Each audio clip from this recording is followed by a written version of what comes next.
विश्वानि देवः सवितर्दुरितानि परासुव यद्भद्रं तन्न आसुव। ओम शांति शांति शांतिः। ओम श्री परमात्मने नमः। ओम श्री गुरुभ्यो नमः। ओम सर्वेभ्यो नमः। ओम। वैदिक संस्कृति। वैदिक संस्कृति के इस अंक में हम वेद मंत्रों पर आधारित कुछ विशेष संदर्भ ले रहे हैं। जिस प्रकार से हम संध्योपासना करते हैं, ईश्वर स्तुति प्रार्थना उपासना करते हैं, तो इस क्रम में जिन मंत्रों का विशेष वर्णन है, महर्षि दयानंद का इस जगत पर बड़ा उपकार है, तो उन मंत्रों को हम विशेष रूप से देख रहे हैं। एक बड़ा ही अच्छा मंत्र है, बड़ा ही सुंदर मंत्र है। ओम शन्नो देवीरभिष्टय आपो भवन्तु पीतये शंयोरभिस्रवन्तु नः। शन्नो देवीरभिष्टय। ओम परमपिता परमात्मा का निज नाम, मुख्य नाम ओम है। शम कल्याणकारी के लिए कहते हैं। ओम शन्नो देवी नो नः अस्माकम, तो हमारे लिए कल्याणकारी हो। शम नः, हमारे लिए क्या हो? कल्याणकारी। क्या? शन्न देवी व देवी अभिष्टये आपो भवन्तु पीतये। अभिष्टये पीतये। शन्नो देवी अभिष्ट आपः देवी आपः भवन्तु, ऐसे का आपः जल के लिए बोलते हैं।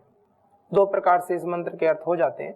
हम भौतिक दृष्टि से भी कर सकते हैं और आध्यात्मिक दृष्टि से भी कर सकते हैं। तो कहा कि ये जो आपः है, ये जो जल है, जैसे जल सर्वत्र व्यापक होता है इस समष्टि में। कैसे व्यापक होता है? तो आप देखेंगे कि जैसे जलीय तत्व सामान्य स्थूल रूप से तो हमें दिखाई देता ही है, पानी पीते हैं, जल तत्व है ही, समष्टि में जल तत्व तो विद्यमान है ही। लेकिन जैसे अंतरिक्ष में भी त्रसरेणु के रूप में जल सदैव विद्यमान रहता है। महाअर्णव कहा गया इसको, अंतरिक्ष को। महान समुद्र, एक तो ये समुद्र होता है, प्रशांत महासागर, अटलांटिक महासागर, बंगाल की खाड़ी में इतने बड़े बड़े, पूरे धरती का पानी समुद्रों में जाता है। तो ये तो समुद्र है, महासागर है, उसको महाअर्णव, महोदधि, बड़ा विशाल आकाश को कहा गया है। अर्थात समुद्र है आकाश। जल अपने छोटे छोटे सूक्ष्म त्रसरेणु बोलते हैं। जल के परमाणुओं को क्या बोलते हैं? त्रसरेणु। उनमें विभक्त होकर के रहता है। जो भी हमें नीला नीला आकाश में दिखाई देता है ना, सब जल के कण हैं, जल के अवयव हैं। तो ऐसा जो सर्वत्र व्यापक है, उपमा ले सकते हैं कि जो आपः, जो सर्वत्र व्यापक परमात्मा है, देवी, जो परमात्मा अनेक दिव्य गुणों को प्रदान करने वाला है, स्वयं भी दिव्य गुण वाला है, ऐसा दिव्य गुणों से युक्त परमात्मा, सर्वव्यापी परमात्मा, अभिष्ट, ये अभिष्ट की प्राप्ति के लिए, जो भी हमें इष्ट है, जिसको कि हम चाहते हैं, उसकी प्राप्ति के लिए अभिष्ट, ये पीत, ये पूर्ण रूप से आनंद प्राप्त कराने वाला, पीत, ये पूर्ण रूप से। हम जिसको चाहते हैं, जिसकी हम कामना करते हैं, हो सकता है उसमें कुछ न्यूनता हो जाए, उसमें कुछ न्यूनता रह जाए, तो फिर दूसरी कामना की पीत, ये पूर्ण कर दो। उस कामना में कुछ अधूरापन हमारे अल्प ज्ञान से रह भी जाए, तो हे पिता, आप उस पूर्ण आनंद की प्राप्ति कराने वाले हैं। अभिष्ट, ये पीत, ये अभिष्ट जो हम चाहते हैं वो तो प्राप्त कराइए ही। और एक बात हम सभी को ध्यान रखने की है, वेदों में जब भी कोई बात आती है, विधि पूर्वक कोई भी बात हम करते हैं, शास्त्रों में, उपनिषदों में, आर्ष ग्रंथों में, तो जहां पर भी ये बात आती है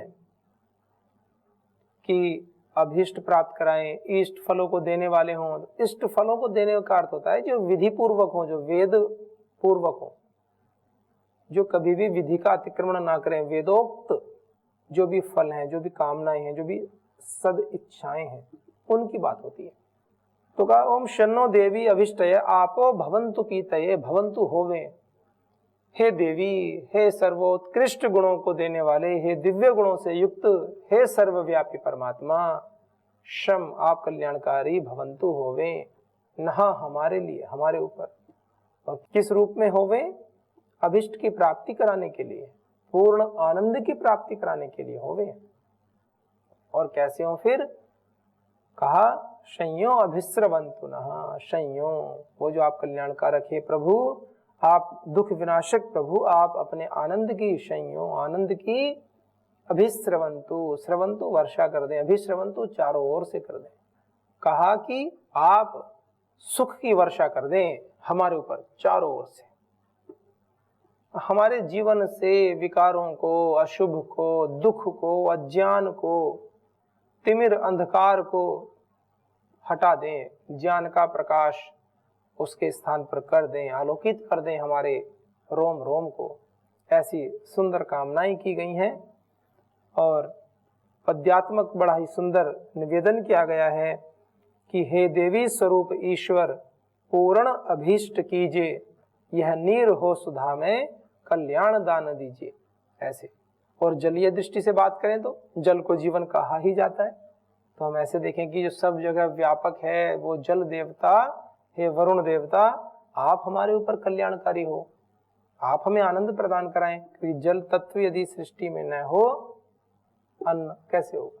ततो अन्नम उपजायते, जल से आप, पहले जल होता है, उससे अन्न की उत्पत्ति होती है। यदि जल ही ना हो तो अन्न उत्पन्न ही नहीं होगा।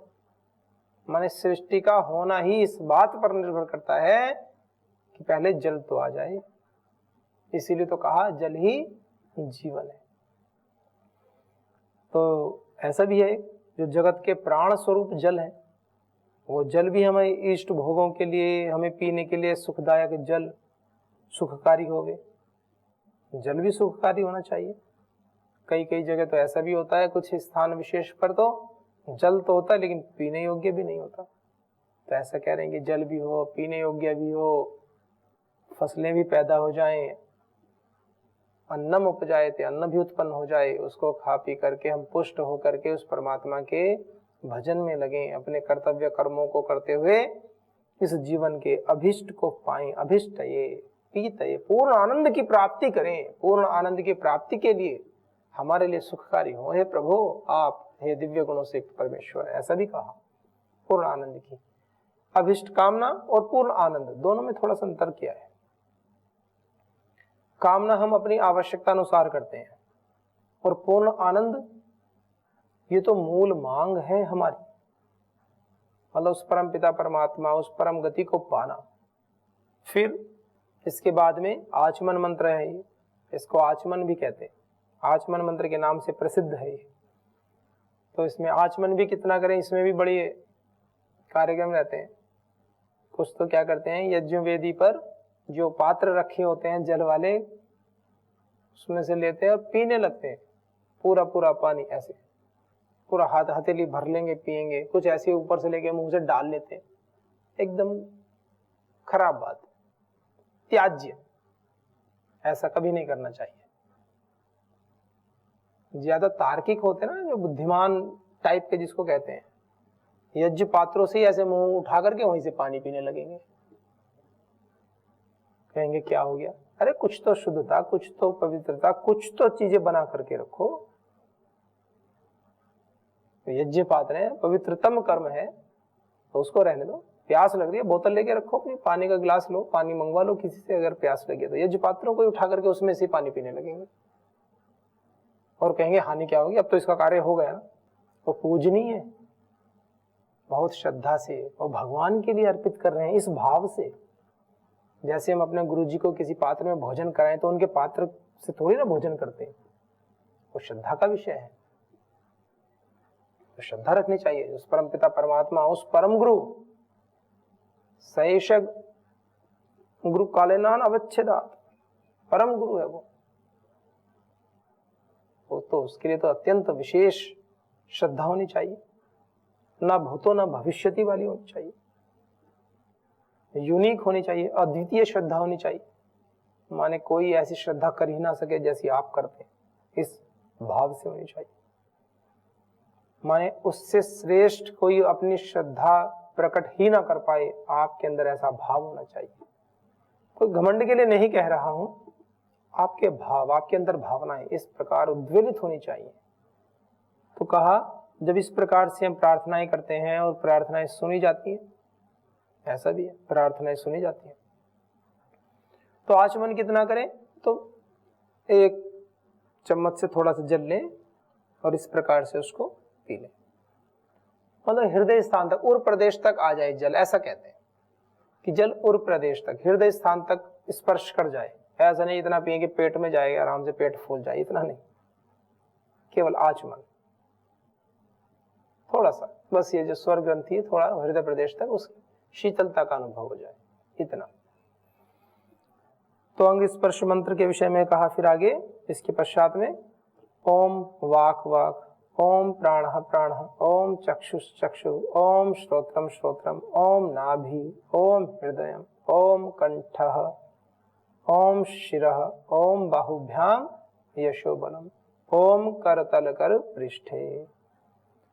ऐसे एक मंत्र है, बड़ा अच्छा। तो इसमें क्या है कि इंद्रियों की कुशलता की बात भी की गई है, क्योंकि साधन रूप में तो इंद्रियां काम आएंगी ना।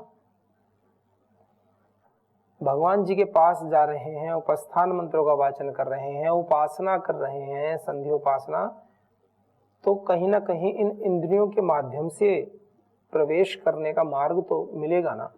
हालांकि इंद्रियों में वो सामर्थ्य नहीं है कि जो परमात्मा का प्रत्यक्ष कर सके, या जीवा में वो सामर्थ्य नहीं है कि उसके स्वाद का अनुभव कर सके, कर्णों में वो सामर्थ्य नहीं है कि उसके नाद को सुन सके। ये तो आप अनुभव कर सकते हैं, क्योंकि वह इंद्रियातीत विषय है। इंद्रियों की इतनी सामर्थ्य है ही नहीं, वो विषय ही नहीं है इंद्रियों के। आप कहेंगे कि क्यों नहीं सुन सकते इंद्रियां? क्योंकि वो इंद्रियों का विषय है ही नहीं, तो सुनेंगे कैसे? जैसे आप किसी मैथ्स वाले भाई से कहो, जो मैथमेटिशियन है बहुत बड़ा, उसको बोलो अपेंडिक्स का ऑपरेशन कर दो, भाई उसने किया ही नहीं आज तक, उसका विषय ही नहीं है, कैसे करेगा वो? तो ऐसे जो जिसका विषय नहीं होता तो वो कैसे? तो परमात्मा इंद्रियों का विषय है ही नहीं, तो इंद्रियां प्रत्यक्ष क्या है, जो भी इंद्रियां अपने अपने विषय में कैसे साक्षात्कार करेंगी जब विषय ही नहीं है? उदाहरण एक अंश में होते हैं। कुछ बुद्धिमान सोचते हैं कि नहीं, कोई मैथमेटिशियन है, कुछ साल पुरुषार्थ करेगा तो वो डॉक्टर बन जाएगा, ऐसा बोल सकते हैं। लेकिन यहां उदाहरण क्या इस बात को लेकर के दिया जा रहा है कि जो जिसका विषय नहीं है वो उस कार्य को नहीं कर सकता। इस पॉइंट पर बात कही जा रही है। कहा ओम वाक वाक, वाणी के विषय में कहा कि हमारी इंद्रियों में पहले वाणी को लिया। हमारी वाणी कैसी हो? स्पर्श करते हैं ना, इंद्रिय स्पर्श मंत्र बोलते हैं, इंद्रियों को स्पर्श करते रहते हैं इस भावना के साथ में। कहा ओम वाक वाक, हमारी वाणी ठीक हो और मधुर हो, दोनों ही बातें हैं, शक्तिमान हो बलवान हो वाणी। वाणी का तप भी एक बहुत ही उत्कृष्ट तपों में गिना जाता है। वाणी के दोष बताए ना, परुष वचनम, कठोर बोलना, निंदा चुगली करना, ये वाणी के दोष है। असंबद्ध प्रलाप करना, अनावश्यक बोलना, ये सब वाणी के दोष है। तो इनसे बचना चाहिए और अपनी वाक शक्ति को बलवान बनाना चाहिए। तो हमारी वाक शक्ति स्वस्थ भी रहे, बलवान भी रहे, तो ऐसे परमात्मा से हम प्रार्थना करते हैं अपनी इंद्रियों के विषय में। कितनी सुंदर परंपरा है ना, प्रार्थना पूर्वक, पुरुषार्थ पूर्वक। ऐसी संस्कृति कहाँ मिलेगी? नहीं तो बच्चों को बचपन से तो बैठा देते हैं चौकी पे, मुर्गे बकरे काटते रहो सुबह से उठ करके। कहाँ ऐसी संस्कृति मिलेगी जो बताती हो सुबह से नहा धोकर प्रातःकाल संध्या वंदन करके, यज्ञ योग करके अपने जीवन को विद्या के क्षेत्र में लगाओ, शिक्षा के क्षेत्र में लगाएं और विद्या अर्जन करके एक श्रेष्ठ नागरिक बने, समाज के कल्याण के कार्यों में लगे। कहाँ बताते? और कुछ तो ऐसे निकम्मे हैं, पढ़ाएंगे भी इस भावना से कि बड़ा हो जाए तो बमी फोड़े वो जाके, इस भावना से पढ़ाते हैं। कुछ, सबके लिए नहीं कह रहा हूं, लेकिन बहुत सारे हैं ऐसे। मतलब विद्या का आधार भी ये बनाया गया है कि वहां विद्या भी इसलिए पढ़ाते हैं कि कुछ ना कुछ उल्टा ही करें, कर लो क्या करो। मानसिकता बदलती नहीं, कितना ही कह लो। वेद क्या कहते हैं? वेद कहते हैं मनोर्भव। वेद कहते हैं कि मनुष्य बन जा। महर्षि मनु क्या कहते हैं? मनुर्भव, मनुष्य बन जाओ। मननात् मनुष्य, मनन करने वाला है, चिंतनशील है प्राणी। चिंतनशील का, चिंता करने वाला नहीं, चिंतनशील। तो चलिए बात आ रही है कि उसकी इंद्रियां, अपनी इंद्रियों को शुद्ध रखने के लिए, पवित्र रखने के लिए, बलवान बनी रहे, इसके लिए प्रार्थना करते हैं। ओम वाक वाक। क्रम देखिए आप, सबसे पहले वाणी को रखा है, वाक वाक, क्योंकि वाणी के माध्यम से जितना भला हम कर सकते हैं और जितना बुरा कर सकते हैं। ऐसे कहते हैं कि तीर का लगा घाव तो भर सकता है, शब्दों के तीर की मार बड़ी भयानक होती है। जब जब याद आता है वो तीर, तब तक उतनी ही पीड़ा देता रहता है। भौतिक स्तर पर तो कोई तीर लग गया, किसी का चोट लग गई, उसको पट्टी कर ली, ठीक हो गया, जख्म भर गया। लेकिन शब्दों के तीर ऐसे होते हैं कि जीवन भर सताते रहते हैं। इसलिए बहुत ही सोच समझ कर बोलना चाहिए, और समझ में ना आया तो ना बोले। ऐसा हो जाए कि कोई विषय समझ में न आया हो तो ना बोले, शांत रहे, सुन ले।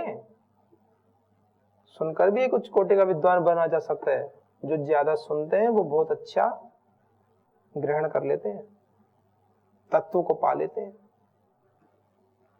पर सुनने से एक कदम और थोड़ा सा आगे जाना पड़ेगा उनको, एक पग आगे बढ़ाना पड़ेगा, आचरण पक्ष। फिर उस पर आचरण भी करें। वैदिक जो ऋचाएं हैं क्या कह रही हैं उनको सुने भी और आचरण भी करना प्रारंभ कर दें। तो क्या हमारी वाणी, हमारा मुख जो है, हमारे मुख से निकलने वाले शब्द, वाणी सब बहुत ही अच्छी हो, स्वस्थ हो, बलवान हो, प्रिय हो, मधुर हो, सत्य भी बोले, प्रिय भी बोले, हितकारी हो, नीति रीति सब प्रयोग करते हुए सत्य की प्रतिष्ठा के लिए ही इस वाणी का सदुपयोग हो, ऐसा कह रहे हैं। आगे कहा वाणी के बाद प्राण तत्व को लिया। ओम प्राणः प्राणः, प्राणः प्राण नासिका से। दोनों प्रकार से अर्थ किए जा सकते हैं कि एक बार प्राण कहा, फिर दोबारा प्राण क्यों कहा? एक ही बार तो कह दिया आचार्य जी ने, फिर बार बार क्यों कह रहे हैं जो भी? तो कहा कि ओम प्राणः, कि हमारी जो नासिका है, जो हमारी घ्राण शक्ति है, वो प्रबल हो, ठीक हो। ओम प्राणः, और क्या हो? इंद्रियां भी ठीक हो, इंद्रिय शक्ति भी ठीक हो। हमारी इंद्रियां भी ठीक हो और इंद्रिय शक्ति भी। आपने देखा होगा किसी किसी के इंद्रिय तो ठीक है, लेकिन इंद्रिय शक्ति है ही नहीं। जीवा तो है, टेस्ट नहीं है। ऐसा हुआ अभी कोरोना काल में, बहुत सारे ऐसे पेशेंट थे जो रुग्ण व्यक्ति थे कि वो सब ठीक है, भोजन करते हैं और कहते हैं कि हमें तो स्वाद ही नहीं आ रहा। इंद्रियां तो है, जीवा तो है, लेकिन इंद्रिय शक्ति नहीं है। तो कहा कि हमारी इंद्रियां भी ठीक हो और इंद्रियों में बसने वाली, इंद्रियों में रहने वाली, वास करने वाली वो शक्ति, इंद्रिय शक्ति भी बलवान हो, स्वस्थ हो। इसलिए कहा ओम प्राणः प्राणः। और प्राण नाक का विषय है, तो नासिका की भी बात आएगी। प्राण विषय नाक का है, हम कहेंगे हम हाथ से, पैर से, आंखों से, कहीं से भी ले लेंगे। तो ये प्राणों का जो विषय है ये नासिका संबंधित है। आप कहेंगे प्राण तो मुंह से भी ले सकते हैं, आप स्वयं देख लो। प्राणों का विषय नासिका से संबंधित है, तो इसलिए नासिका से लेते ही हैं श्वास आदि। तो कहा कि ये जो हमारे प्राण जाते हैं, जिस इंद्रिय से जाते हैं, नासिका इंद्रिय से जाते हैं, तो वह इंद्रिय भी हमारी ठीक हो और इंद्रिय शक्ति भी बनी रहे। इससे आगे कहा ओम चक्षुष चक्षु, फिर चक्षु पर आए। वाक वाक, ओम प्राणः प्राणः, ओम चक्षु चक्षु, नीचे से ऊपर जाए। ओम चक्षु चक्षु, हमारे जो आंखें हैं वो भी ठीक है। हमारी दर्शन शक्ति, हमारी देखने की शक्ति, चक्षु इंद्रिय और इंद्रिय शक्ति दोनों ही बलवान। इंद्रिय भी हमारी ठीक हो और इंद्रिय शक्ति भी, आंखें भी ठीक रहें और आंखों में देखने की शक्ति भी ठीक रहे। 6/6 एक पैरामीटर सेट किया हुआ ना वर्तमान वैज्ञानिकों ने, डॉक्टर्स ने, वैद्यों ने। 6/6 ऐसे बोलते हैं कि इनके ठीक है, ऐसे रहे, जब तक जिए तब तक रहे। किसी समय विशेष में नहीं कि 10-15 साल तो ठीक है और बाद में खराब होगी ना। ओम चक्षुष चक्षु, हमारी आंखें, क्योंकि परमात्मा भी तो चक्षु स्वरूप है, परमात्मा भी तो देखता है ना इन आंखों से। ऐसा कहते हैं कि हमारे आंखों में जो एक गोलक है ना, तो इस गोलक के अंदर व्हाइट व्हाइट होता है, इसके अंदर फिर एक काला काला होता है बड़ा, उसके अंदर एक और छोटा सा काला बिंदु तिल होता है, उसमें होती है इंद्रिय शक्ति। और कहते हैं कि उसके अंदर से ब्रह्म देखता है, ब्रह्म पश्यति, ब्रह्म साक्षात भगवान आकर के देखते हैं। इसलिए कहा कि हमारी दृष्टि पवित्र होनी चाहिए, हम जहां भी इससे देखें तो वह पवित्रता ही देखें हमें, क्योंकि भगवान जी देख रहे हैं तो उनको हम अच्छा ही अच्छा दिखाएं। हम ऐसा प्रयास करें कि हमारी दृष्टि कहीं गलत विषयों पर ना पड़े, हमारे दृष्टि में कोई गलत विषय न आए। ऐसे आंख बंद करने को नहीं कह रहे हैं, कह रहे हैं कि हमारी दृष्टि शुभ कार्यों में ही हो, व्यापक अर्थों में। जब भगवान जी के देखने की बात आई तो कोई छोटे अर्थों में तो बात ही नहीं होगी ना, क्योंकि परमात्मा सर्वशक्तिमान सर्वव्यापक है, तो व्यापकता की बात ही चल रही है। फिर कहा ओम श्रोत्रम श्रोत्रम, ओम वाक वाक, ओम प्राण प्राण, ओम चक्षु चक्षु, ओम श्रोत्रम श्रोत्र। कर्णेंद्रिय हमारी स्वस्थ हो और बलवान भी हो। आंखों की और कानों की बड़ी समस्या है, हालांकि नासिका वाली भी होती है, कुछ वो इनहेलर लिए रहते हैं, हर समय सूंघते रहते हैं। आंखों पे चश्मा छोटे छोटे बच्चों को लग जाता है। प्रारंभिक काल से ही यज्ञ हवन आदि करें, विशेष यज्ञ करें आंखों के लिए। अब तो विशेष यज्ञ का विधान है। पतंजलि योगपीठ संस्थान में ही परम श्रद्धेय श्री स्वामी जी महाराज, परम श्रद्धेय आचार्य श्री जी के महान पुरुषार्थ से यज्ञ के विषय में भी विशेष कार्य चल रहे हैं। आंखों के लिए विशेष सामग्री तैयार है, उससे यज्ञ आदि करें और उसके धूम्र का सेवन करें, प्राणायाम आदि करें तो आंखों को भी लाभ होता है। तो ऐसे विशेष कार्य कर रहे हैं। तो ओम श्रोत्रम श्रोत्रम, कानों में भी हियरिंग डिवाइस लगाते हैं लोग, जिससे कि आवाज बढ़कर आती है। आज के लिए डीजे, ये जितने भी ये उत्सव आदि मनाते हैं घर परिवारों में, बाहर होटलों में, जो विवाह मंडप आदि होते हैं, इनमें कहीं भंडारा कुछ होता है, सभी प्रकार की संस्थाएं, कुछ को और कोई कार्यक्रम ना मिले तो वो कहीं ना कहीं छतों के ऊपर बीन बांध लेते हैं, लंबी दूर तक आवाज जाए। कुछ दिन में 4-4, 5-5 बार बजाने पे लगे रहते हैं, पता नहीं क्या सुख मिलता है बजाने से।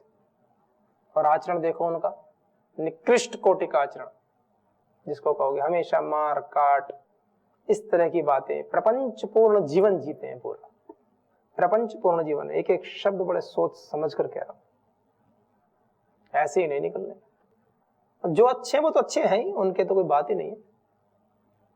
गुरुदेव ऐसा बताते हैं कि जब कोई बात कही जाती है, भाई जिसने गलती की है तो उसके लिए कही जा रही है, वो सुधार लो, और जिसने नहीं की है तो उसके लिए बात है ही नहीं। जिसने चोरी नहीं की है तो वो चोर है ही नहीं, उसमें किसके दुखी होना। और जिसने चोरी की है उसको सुधर जाना चाहिए, सीधी सी बात है, कोई लंबा चौड़ा विज्ञान नहीं। तो कहा ओम श्रोत्रम श्रोत्रम, तो कानों के प्रति भी विशेष सजग होना चाहिए हमें। तो इस विषय में और आगे चर्चा करेंगे। आइए आज इस अंक को विराम देते हैं। सभी के जीवन में शुभ का आधान हो, सभी अपने जीवन में कर्तव्य कर्मों को करते हुए आगे बढ़ें। अपने शरीर का भी विशेष ध्यान रखें, क्योंकि यही एक साधन है उस परमपिता परमात्मा तक पहुंचने का। ओम